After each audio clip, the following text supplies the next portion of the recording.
여러분 안녕하십니까? 2월 19일 월요일의 뉴지스탁 마감 시황 뉴스입니다. 오늘은 설 연휴 기간 동안 뉴욕 증시가 선방하는 바람에 그 혜택을 오늘 국내 증시가 보게 된 것 같습니다. 코스피 종합지수 20.99포인트가 오른 2442.82, 코스닥 지수는 27.78포인트가 오른 875.81, 원달러 환율은 11.5원 내린 1067.5원, 유가는 1배럴당 61.68달러를 나타내고 있습니다. 코스피 시장에서는 외국인이 285억 원, 기관은 349억 원어치 순매수했고 개인은 731억 원어치 순매도했습니다. 코스닥 시장에서는 외국인이 1149억 원, 기관이 2154억 원어치 순매수했고 개인이 3159억 원어치 순매도했습니다. 오늘 주요 뉴스입니다. 셀트리온은 자가 면역질환 치료 바이오시밀러 램시마가 기존의 의약품인 레미케이드, 휴미라 등과 동등한 효과를 보였다고 19일 밝혔습니다. 이번 임상연구는 영국 국립건강연구원 엑서터 임상연구기관이 영국의 전역 118개 병원에서 총 1610명의 환자를 대상으로 3년 동안 진행한 것입니다. 연구기관은 크론병 환자를 대상으로 램시마, 레미케이드, 휴미라를 각각 투여했습니다. 레미케이드와 휴미라는 전 세계에서 가장 많이 팔리는 자가 면역 치료제입니다. 셀트리온이 개발한 램시마는 레미케이드의 바이오 시밀러입니다. 관심 종목 셀트리온 헬스케어입니다. 26일부터 3월 1일까지 스페인 바르셀로나에서 열리는 세계 모바일 전시회 갤럭시 S9의 동무대가 될 것으로 예상됩니다.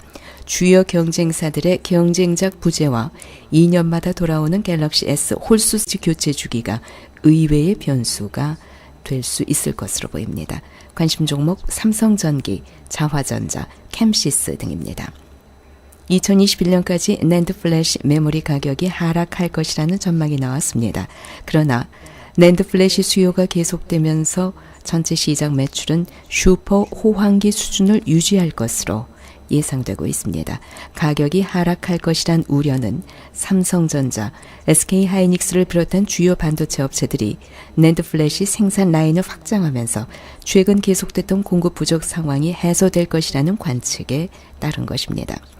하지만 낸드 플래시 시장 매출은 지난해 538억 달러에서 금년에 592억 달러로 증가하는 데 이어서 오는 2021년에도 561억 달러에 달하는 등 꾸준히 500억 달러대를 유지할 것으로 예상되고 있습니다. D램과 함께 메모리 반도체 시장의 양대 축을 형성하는 낸드 플래시는 스마트폰 등 모바일 기기와 솔리드 스테이트 드라이브, 또 클라우드, 서버 등 수요가 지속적으로 늘고 있습니다. 업계 관계자는 글로벌 반도체 수포 호황이 이르면 올 하반기에 끝날 것이라는 관측이 있지만 앞으로 몇 년 동안은 급격한 하강 국면이 없을 것이라면서 낸드 플래시 시장도 올해 사상 최고 매출을 기록한 뒤 몇 년 동안 그 수준을 유지할 것이라고 말했습니다. 관심 종목은 삼성전자, SK하이닉스 등입니다. 오늘 특징 종목입니다. 하이비전 시스템 4분기 영업이익이 전년 동기 대비 615% 증가한 데 이어서 금년에도 3D 카메라 모듈 검사 장비 공급 확대가 기대되면서 11.8% 상승 마감했습니다. 삼성중공업 올해 업계 전체로 나이지리아, 미국, 모잠비크 등에서 40-50척의 신규 LNG선 발주가 나올 것으로 예상되고 있습니다. 3.49% 상승 마감했습니다. 신라진 바이러스 항암 치료제 팩사백이 면역 체계를 자극해 암 공격력을 향상시키는 백신과도 같은 역할을 한다는 연구 결과를 발표했습니다. 10.77% 상승 마감했습니다. 알파홀딩스 면역 항암 백신 치료제에 대한 한국과 중국, 일본을 포함한 아시아 45개국에 대한 독점 판매와 생산 관리를 취득했습니다. 14.22% 상승 마감했습니다. JYP 엔터 트와이스의 일본 순회 공연 등으로 1분기 실적이 증가할 것으로 기대됩니다. 6.1% 상승 마감했습니다. 시장의 전망입니다. 오늘은 우리 국내 증시가 상승했습니다마는 앞으로는 좀 변동성이 확대될 것으로 예상됩니다. 현재 미국에서는 한국을 대상으로 지난달에 발동을 결정한 세탁기 태양광 모듈 세이프가드 등 총 40건의 수입 규제를 진행 조사하고 있습니다. 또 여기에 국내 철강 제품에 대한 미국의 관세 폭탄으로 인해서 그동안 순항하던 철강주에도 브레이크가 걸렸습니다. 최악의 경우에는 우리 철강업계의 대미 수출길이 막힐 수도 있다는 우려감이 팽배해 있습니다. 미국 행정부가 꺼낸 무역확장법 232조 카드는 중국 철강산업 견제를 위한 노림수라는 분석이 지배적인데 미국과 중국 간의 통상전쟁에 우리 한국이 휘말리면서 직격탄을 맞았다는 분석이 지배적입니다.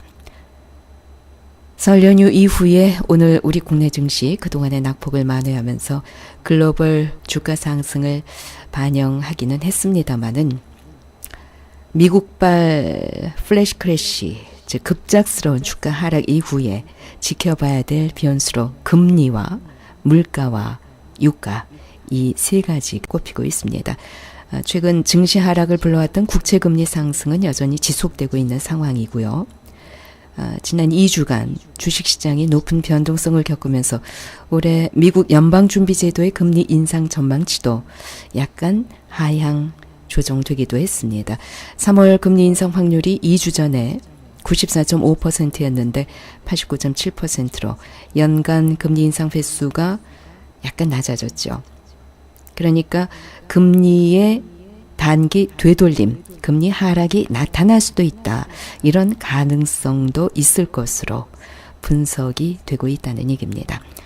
하지만 물가는 또 추가로 상승 국면에 진입될 것으로 예상되고 있습니다. 1월에 미국 CPI 소비자 물가 지수가 1.9% 상승률을 기록했는데 12월에 비해서 둔화될 것으로 전망되고 있지만 미국 공급관리협회 구매자 물가 지수와 미국의 임금 상승 기조를 함께 고려해보면 앞으로 미국의 물가는 추가 상승 국면으로 진입할 가능성이 상당히 높아 보입니다. 국제유가는 60달러를 하회했다가 오늘 다시 61달러를 넘었었습니다.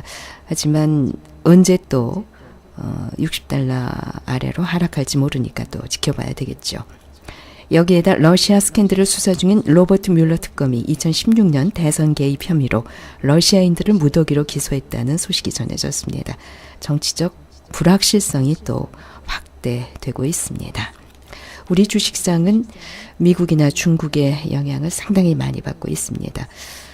그래서 이러한 뉴스들 우리가 그냥 소홀히 받아들여서는 안 될 것 같습니다.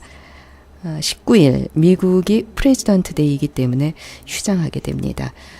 그래서 내일 우리 주식시장은 글쎄요, 별 영향이 없는 하겠습니다만은 미국이나 중국이 휴장을 하기 때문에 아무래도 미국 시장이 다시 열리게 되면 이러한 여러 가지 뉴스들이 좀 영향을 미치게 되지 않을까 여겨집니다.